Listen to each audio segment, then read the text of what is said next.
क्या असल इशू ये है कि आपको ये समझना होगा, इनके पास ममता बनर्जी है, इनके पास नरेंद्र मोदी, अमित शाह, बिहार में नीतीश कुमार, हमारे पास राहुल गांधी भी है। अंजना जी भाई, तो हमारे पास राहुल गांधी भी, इनके पास स्टार प्रचारक हैं वो हमारे, हम उनको नहीं छोड़ सकते जी। अंजना जी, इनके पास चुनाव आयुक्त है, इनके पास ईडी है, इनके पास सीबीआई है, इनके पास चुनाव आयोग है। तो चुनाव नहीं जीतते जितना बोलने का समय मिल रहा है। विपक्ष का तो यही कहना अभय दुबे जी की तरफ से कह देते हैं कि आपको एसआईआर जिता रहा है। नहीं, अभय जी की तरफ से तो आप कुछ भी ना कहें तो चलेगा, कांग्रेस का तो कहीं कुछ है ही कहां। तो आपने बेकार इतनी मेहनत की, अभय जी खुद भी कुछ कहने के हालात में नहीं है। ये क्यों एकदम समझ में नहीं आता? आपको समझ में नहीं आता, आपने इलेक्शन कमिश्नर को समझ में हमें नहीं आता, चुनाव के रूप में समझ में किसे नहीं आता। ये डेटा भी हाँ, ये डेटा भी बदलेंगे और बेटा भी बाल और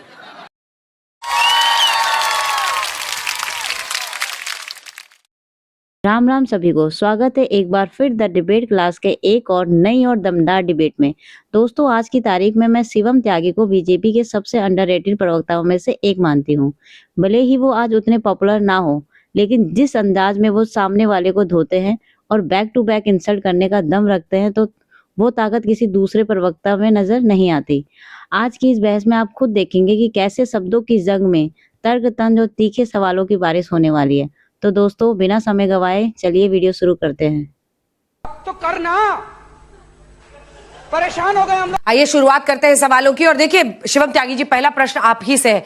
ये सच है कि आप 2011 से 21 में आते आते 0 से 77 सीट पर बंगाल में पहुंचे, लेकिन ममता बनर्जी का ग्राफ भी तो बढ़ रहा है। 215 सीटें अगर वो लाई है पिछली बार चुनाव में, आप कैसे चैलेंज करेंगे? और विपक्ष का तो यही कहना अभय दुबे जी की तरफ से कह देते हैं कि आपको एसआईआर जिता रहा है। नहीं, अभय जी की तरफ से तो आप कुछ भी ना कहें तो चलेगा, कांग्रेस का तो कहीं कुछ है ही कहां। तो आपने बेकार इतनी मेहनत की, अभय जी खुद भी कुछ कहने के हालात में नहीं है।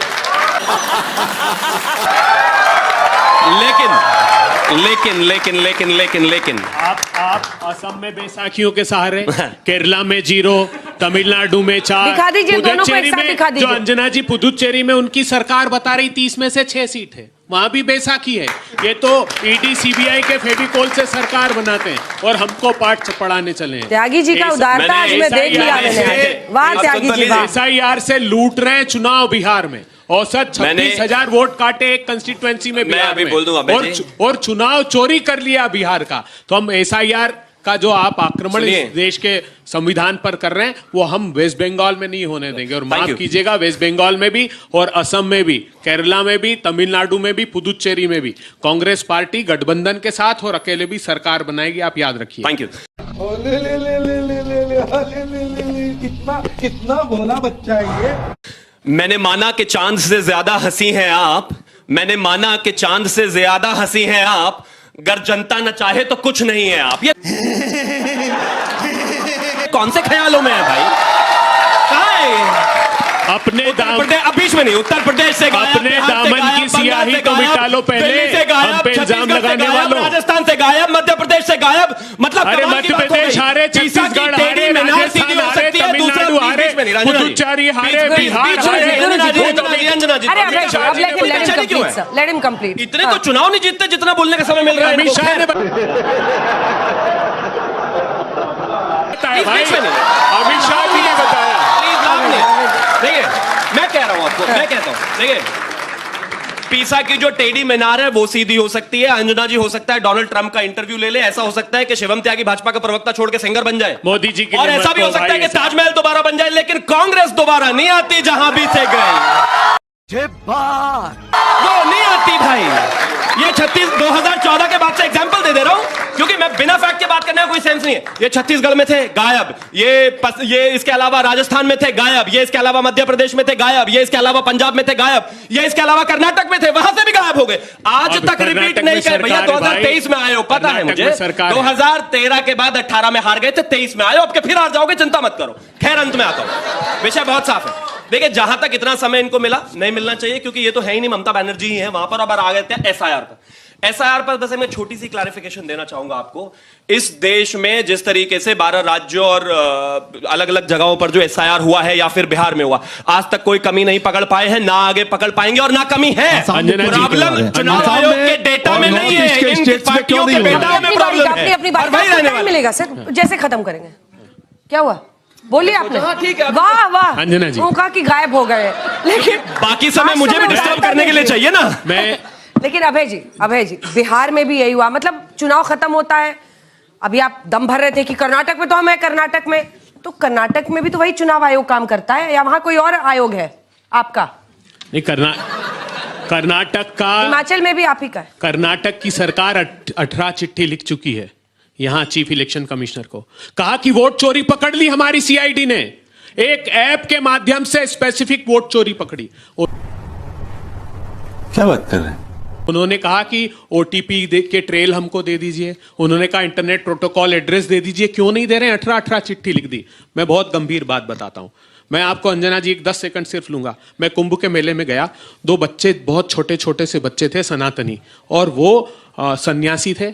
मैंने उनके चरण छुए और कहा कि अपने माता पिता का नाम बच्चों बताइए। बहुत ही वो अच्छा श्लोक पढ़ रहे थे वो, तो उन्होंने कहा, माता रामो मत पिता रामचंद्र, स्वामी रामो मत सखा रामचंद्र, सर्वस्व में रामचंद्र दयालु, न्यान न्यान जाने नेव जाने न जाने। उन्होंने कहा हमारा कोई नहीं है, हमारे माता पिता मर्यादा पुरुषोत्तम राम है, हमारा इस संसार में, हमारे इस भौतिक संसार से लेना देना नहीं।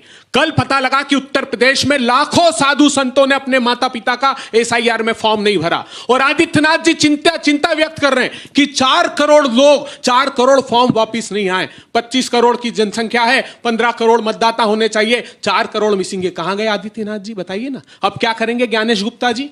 मैं पूछना चाहता हूं, 9 करोड़ लोग पलायन कर गए उत्तर प्रदेश से इनकी सत्ता की सरपरस्ती में। क्यों?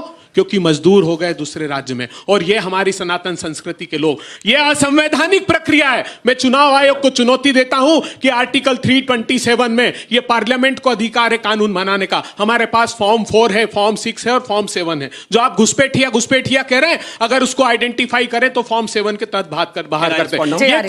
ये कौन सा फॉर्म लेकर आए? मैं चुनौती देता हूं, बिहार में जब भी इनकी सरकार जाएगी, हम सीबीआई की जांच कराएंगे, 80% लोग बिहाइंड द बार्स होंगे। वो घर गए नहीं। बीएलओ ने कहा कि इतना अधिक दबाव था कि डीएम्स ने कहा कि आप फॉर्म खुद साइन करके दे दीजिए। वाह, क्या एक्टिंग कर रहा है। भारतीय जनता पार्टी टारगेटेड इस प्रजातंत्र की किलिंग कर रही है। अच्छा, आप में से कितने छात्र बिहार के हैं? लिस्ट दी जाती है। बिहार के कितने छात्र हैं?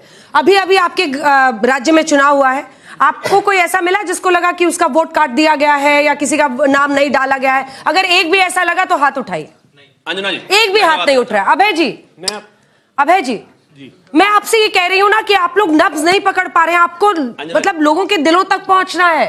ये हम लोग भी वहां पर चुनाव कवर करने गए ना। अब मतलब कितने लोगों के साथ वोटों की गड़बड़ी हुई है? अब बोल।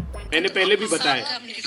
ये छोटा, अगर कोई सुनिए, अरे लाखों लोग, ये देखिए वीडियो, इसमें बिहार तक का जो आज तक का एक चैनल है उसका भी एक वीडियो है। चलिए, इसमें लाखों लोगों ने अपनी प्रतिक्रिया दी है कि हमारे वोट काट दिए बूथ पर जाकर। फिर कैसे हुआ? भारतीय जनता पार्टी के एक विधायक का स्टेटमेंट है, वो कहता है एसआईआर का मतलब क्या है। एक मिश्रा जी का वीडियो है, वो कह रहा है, वीडियो दिखा रहे थे अभय जी, हमने पहले भी कहा है, किसी अगर आज तक का है तो आप दिखा दीजिए। मैं इसमें एक बिहार हो गया, आपके भविष्य की तरह फोन आज तक के बिहार का भी और यूट्यूबर्स का। सुनिए, जो इनका विधायक है वो क्या कह रहा है? वो कह रहा है एसआईआर का मतलब है कि आप अपने ज्यादा से ज्यादा वोट जुड़वाइए और विरोधियों के वोट कटवाइए। क्या उसको इलेक्शन कमीशन ने नोटिस दिया उसको? ये एसआईआर की प्रक्रिया। अभय जी देखिए, ऐसी ही फोटो मेरे पास भी है एक, और अभी मैं उसको दिखाऊंगा। सबसे पहले आपको याद होगा, अभी पिछले दिनों राहुल गांधी जी ने एक विदेशी मॉडल की फोटो वाली वोटर आईडी दिखाई थी, याद है आप सबको? मेरे पास भी एक आईडी है, इसमें नाम है अंजना ओम कश्यप पर फोटो लगा हुआ है वोटर आईडी पर एंजेलिना जॉली का। भैया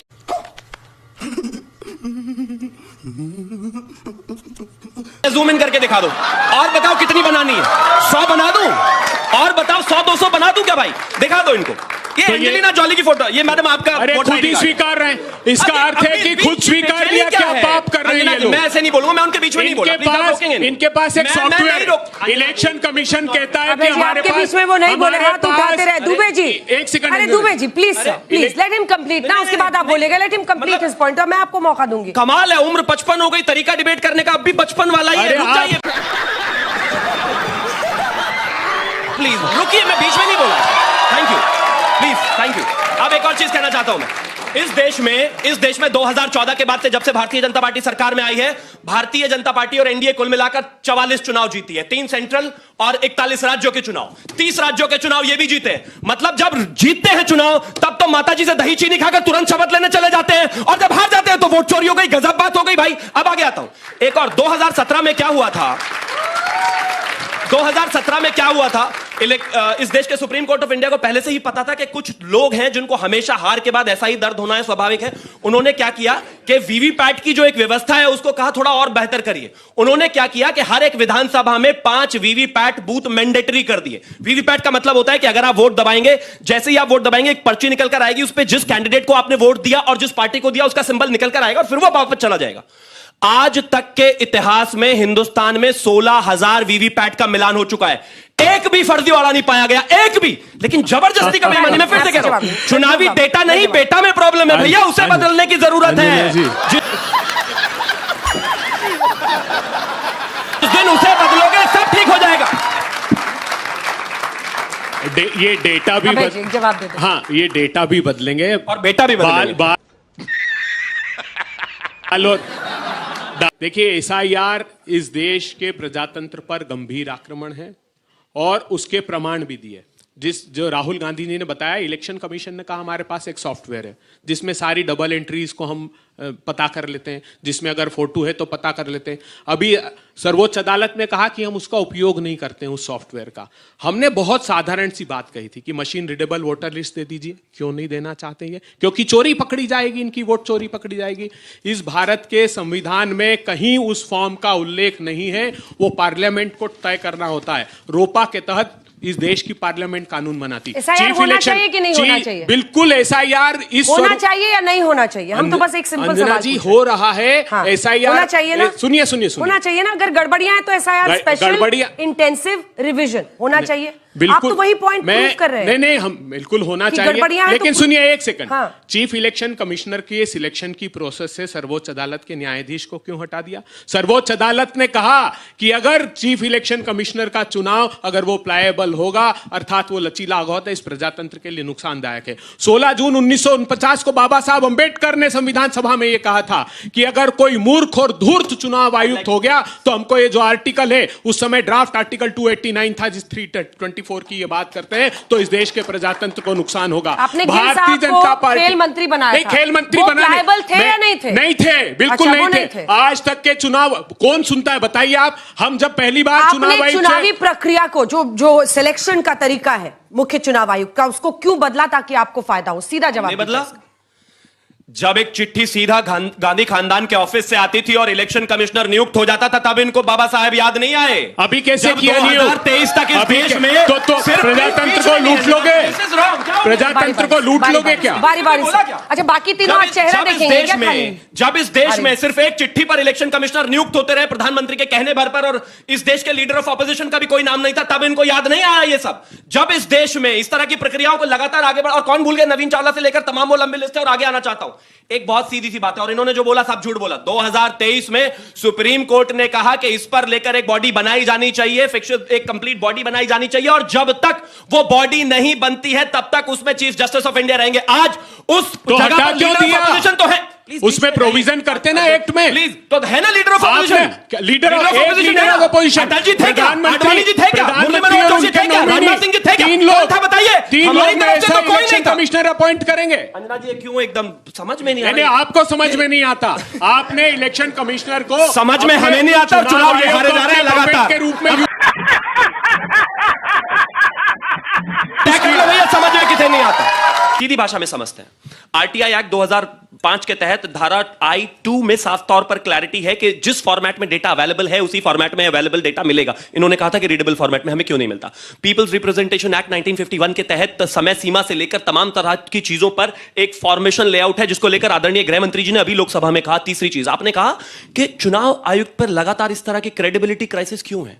क्योंकि एक रिपीटेड प्लान्ड वे में चीजों को किया जा रहा है। अभी कल परसों जाके 2 दिन पहले जर्मनी में राहुल गांधी ने कहा है कि हिंदुस्तान के लोकतंत्र पर खतरा है, हिंदुस्तान में जो है ईडी और सीबीआई को कॉम्प्रोमाइज की इंस्टीट्यूशंस पर खतरा है, ईडी और सीबीआई को जो है अपने तरीके से सरकार इस्तेमाल। दूसरा, उन्होंने कहा कि हरियाणा में भी हम ही जीत रहे थे और इसके अलावा और तमाम जगहों पर हम ही जीत रहे थे। बाहर निकलो भाई, इस यूफोरिया से बाहर निकलो, कहीं नहीं जीत रहे आप। जनता पसंद ही नहीं करती, आपको जीतोगे कैसे? अरे भाई चुरा रहे हो आप। बीच में नहीं सर, 10 सेकंड तो हरियाणा में चुनाव चुराया, अब आगे बिहार में चुनाव। तू चुप ना रे।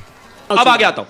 टारगेट सिर्फ इलेक्शन कमिश्नर पर नहीं है, टारगेट इलेक्शन कमिश्नर पर भी है, टारगेट इस देश के सुप्रीम कोर्ट पर भी है, लोअर कोर्ट्स पर भी है, टारगेट मीडिया पर भी है, टारगेट इस देश की हर एक संवैधानिक संस्था पर है।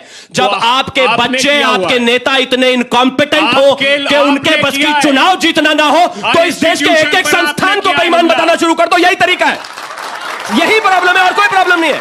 अगर वीडियो आप मुझे एक चीज बताइए, आप मुझे वीडियो फुटेज अंजना जी, आप ये नॉन स्टॉप कमेंट्री क्यों अलाउ कर रहे हैं? क्या एक सेकंड अभय जी, क्या असल इशू ये है कि आपको ये समझना होगा, इनके पास ममता बनर्जी है, इनके पास नरेंद्र मोदी, अमित शाह, बिहार में नीतीश कुमार, हमारे पास राहुल गांधी भी है अंजना जी।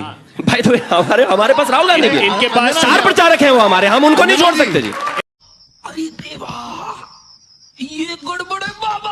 अंजना जी, इनके पास चुनाव आयुक्त है, तो इनके पास नितिन इनके नवीन पास भी ईडी है, इनके पास सीबीआई है, इनके पास चुनाव आयोग है। नवीन आपके पास, मैं अभय दुबे जी आ रही हूं, आपके पास ऐसे कौन से नेता है जिनके दम पर आपको लगता है कि लोकप्रियता में आप ऐसे पहुंच जाए कि आप सबको हरा सकते हैं, नीतीश कुमार को, सबको पीछे छोड़ सकते हैं? नहीं, स्वाभाविक रूप से राहुल गांधी जी और एकमात्र नेता है हैं? ये क्या हो गया? ये क्या सुन रहा हूं मैं? जो इनके खिलाफ दृढ़ता से लड़ रहा है। हमने मांगे थे वीडियो फुटेज, इलेक्शन कमीशन ने और इन लोगों ने कानून बदल दिया, भारतीय जनता पार्टी ने। देख रहे हैं मैं कितनी शालीनता से उनको जवाब देने दे रहा हूं, मुझे मौका दिलवाइएगा प्लीज। चंडीगढ़ में वोट चोरी किससे पकड़ाई? वीडियो फुटेज से। भारतीय जनता पार्टी वोट चोरी करते हुए वीडियो कैमरे के सामने पकड़ी गई कि नहीं पकड़ी? चलिए 2 लाइन का जवाब, फिर मैं बाकियों के पास जाऊंगी, नहीं तो आप दोनों बाकी लोग चेहरा ये राहुल जी से आगे नहीं बढ़ रहे हैं। और अभी मैं सुनकर आ रहा हूं कि हमारे जो रॉबर्ट वाड्रा जीजा जी है वो कह रहे हैं कि चुनाव तो मेरे कार्यकर्ता भी चाहते हैं कि मैं लड़ूं।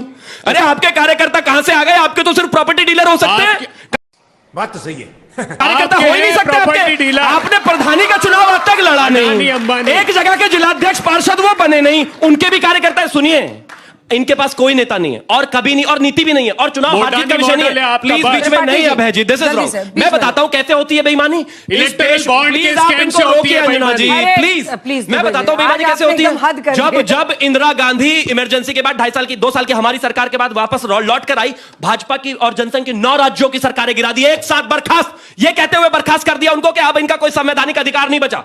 जब राम मंदिर बनने से पहले बाबरी मस्जिद को तोड़ा, उसके बाद भारतीय जनता पार्टी की 4 राज्यों की सरकार इन्होंने रातों रात गिरा दी। यह होती है बेईमानी। कोई एक राज्य की सरकार बताइए जो हमने गिरा दी हो कांग्रेस की, कोई एक। और हमारे समय में चीफ मिनिस्टर तक भी गए जेल, तब भी हमने सरकार नहीं गिराई, इन्होंने गिराई हमारी 10 राज्यों की सरकार ने लिया कि अप्रोप्रिएशन बिल पास नहीं हुआ।